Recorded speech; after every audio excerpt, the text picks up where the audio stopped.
Good morning, everyone. Thanks for joining us on MorningLine. Nick Barris here on a Monday. Hope you had a good weekend, and what a great way to start the week right here on the big show. We've got a good guest on tap. We'll open up the phone lines. Lots to talk about in the news, lots of things happening that I think he'll have some thoughts on. And as always, we will take your phone calls here on MorningLine as we chat with Davidson County Sheriff Darren Hall. It's good to have you on, sir. Thank you, Nick. Nice Thanks to for see having you. me. Nice to see you.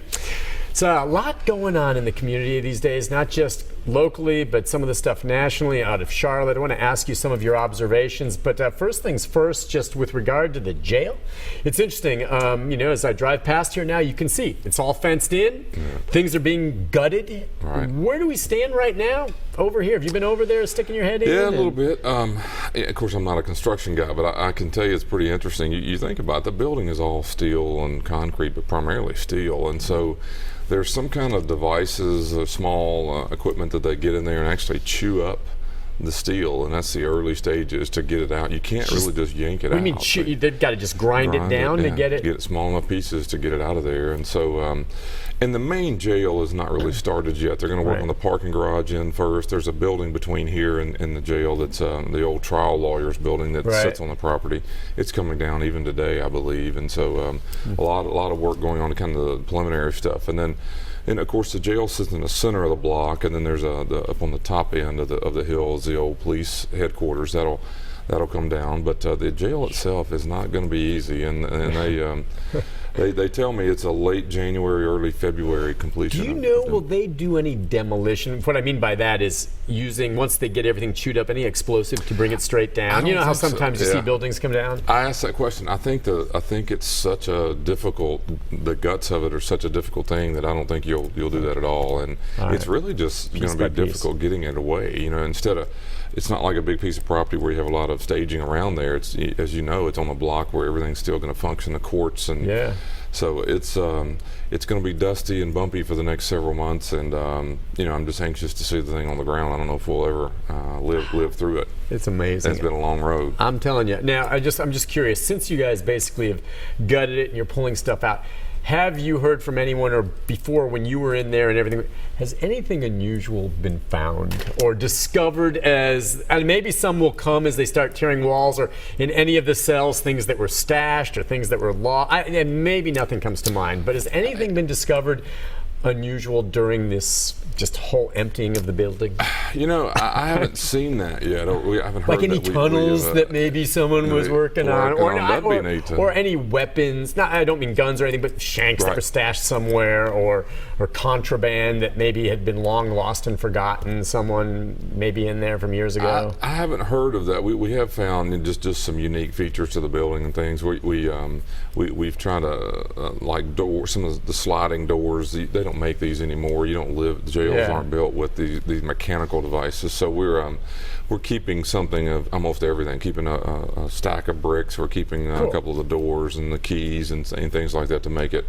Hopefully for the new facility, but and Brad Smith here with the Tennessean did a great story on kind of the history of who all's been through the jail. Yeah, I saw that, including himself, by the way. He wrote a great story. I thought he did a good job with that, and so we've done a lot of things with it, and we've taken things out that we're going to put in the new jail. There's a counter about like this here, but there's a counter that was in the old jail before this one, and then it was used in booking in this as we live today, and so we're going to carry it in and use it in the future booking room. It's pretty neat. It's neat. Salvage some of the stuff and the history of it. Yeah, and it's just got a lot. That building is a lot of different history pieces to it, and people ask me all the time, said, well, gosh, it's not that old. It was built in '82, and what they say is a building like a jail that's 24 hours a day is really 3 times older than a building that closes and opens every day. Because it's just nonstop the usage. Wear and tear. Right. So you're really 100+ years old and use, and it's just it's a difficult thing to continue to function. And I think as we go forward with the designs they have today and the technology, it'll be a totally different situation. But it's had its day. It's time to go, and and I just want to see the thing come down. I'm sorry, real quick. What's the timetable again? We expect the new one to be up and running and open in. I'd say 3.5 years. 3.5 years. By February of this year, that one is supposed to be on the ground. It'll be interesting and to then speak you can down, and then we'll start seeing it built. Because it started, folks. If you drive by there, you'll see it's all fenced in. Everyone walking to the Titans game from downtown yesterday from here you can see saw it. And it's going to be interesting to watch it step by step. All right, last time you were on, you made a little bit of news by speaking your mind on what you thought of the decriminalization of marijuana in town, which, one thing I do appreciate with you is you speak your mind on what you believe in. And you more or less thought it was a good idea. And since then, we've seen that the Metro Council's passed it. Again, not legalizing marijuana, but decriminalizing it. I'm just curious, after that, did you get some reaction from folks? I know other media followed up with you, but I suppose at this point you're pleased that council and the support was there, and it pretty much passed resoundingly. Yeah, I normally don't get involved. I did not get involved in that issue as far as endorsing it and getting out front. I mean, we were talking here, and I spoke with some of the media and folks, but it's, to me, I mean, I'm interested in things that bring people to the system, and why are we seeing this? And there's some fascinating numbers out there. Again, there are more people arrested for that level of possession of marijuana in this country than all violent crimes combined. Amazing. And so, I mean, we have so many things going on in the country, in the world of law enforcement and the criminal justice system, that I think we have to ask ourselves a question: is, do you want to put a 19-year-old in the back of a police car, bring them down, book them, give them a permanent record for a substance that quite frankly, in my mind, doesn't have a whole lot more of effect than what the cigarettes and the liquor industry have in this community. And if we're going to do something about it, I just don't think arresting the person has ever proven that it's helped the system. I say this all the time, but if you want to do something productive about the issue of drugs, I mean, look at the opioid thing. I mean, we're talking about, I think there were 7 people who overdosed over the weekend in Cleveland. I mean, just one place. More people are dying from overdose of heroin in this country right now than cars and guns combined. Now think about it. So more people are dying from using a substance called heroin. Now, most people out there probably think, well, they shouldn't be out in the streets shooting heroin in their arm, and that may be true too. But what is also fascinating is 3 out of 4 people who are dying of overdose of heroin were initially prescribed pain medicine that started them on the track for addiction. I was talking off air. My son broke his collarbone and over the weekend or a few days ago, and obviously one of the things is it's pain. And as a parent, I'm terrified with the fact that there is pain medicine to a 14-year-old. And I've been extremely cautious with him on that. Yep. But if you really want to tackle what is affecting this country, I'm sorry, but possession of marijuana ranks way, way low compared to people who are dying every day in this country, more than guns and cars combined.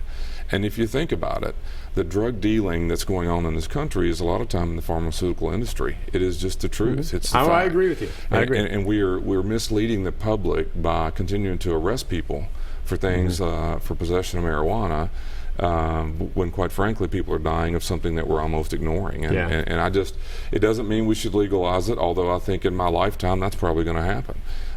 That's not my interest. My interest is to try to do something about people who are addicted and people who are doing something in this community. And if they're brought to us for substance abuse or other things, we're trying to get our hands around it. But I also think we owe the community a fair conversation. I mean, are you more worried about a violent crime? Or are you more worried about people who are being arrested for very small amounts of marijuana? And to know that there are more people arrested for possession of marijuana than all violent crimes combined, I just wonder if that's where you want your resources to be spent. And it's just local governments, and Nashville's not even on the forefront of the subject. We're way behind. A lot of other cities are way. But I think Nashville's the first in the state of Tennessee.